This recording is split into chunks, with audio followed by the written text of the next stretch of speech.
ఆచి చికెన్ మసాలా. కృష్ణా నదిపై పడవ ప్రయాణం క్షణక్షణం భయంగా మారుతుందని ప్రయాణికులు ఆందోళన వ్యక్తం చేస్తున్నారు. పడవ యజమానులు నిబంధనలను పాటించడం లేదని మండిపడుతున్నారు. అధికారులు అవినీతికి పాల్పడడంతో పడవ నిర్వాహకులు ప్రయాణికుల భద్రతను గాలికి వదిలేశారనే విమర్శలు వస్తున్నాయి.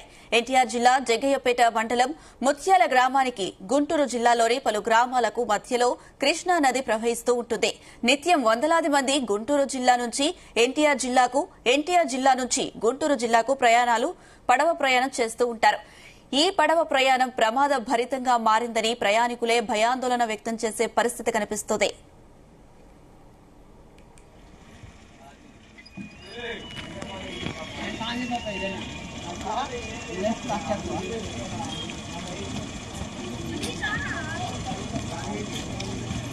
పడవ యజమానులు లైసెన్సులు తీసుకోకుండా అక్రమంగా పడవలు నడుపుతున్నారని పరిరక్షించవలసిన కృష్ణానది పరివాహక ప్రాంత నీటిపారుదల శాఖ అధికారులు లక్షలాది రూపాయలు మామూలు తీసుకుని నిర్లక్ష్యంగా వదిలివేస్తున్నారని ఆరోపణలు వస్తున్నాయి.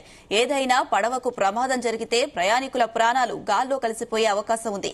గతంలో కృష్ణానది ఇబ్రహీంపట్నం వద్ద పడవ తిరగబడి 32 మంది మరణించారు.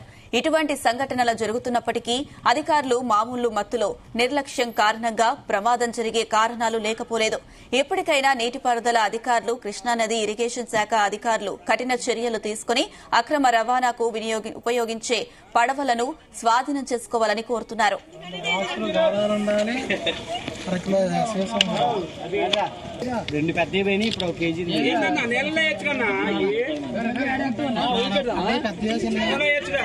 అమ్మవాళ్ళు కొట్టారంటే స్క్రీన్ పక్కన యువతల పక్క మీరు అన్ని కాడేనా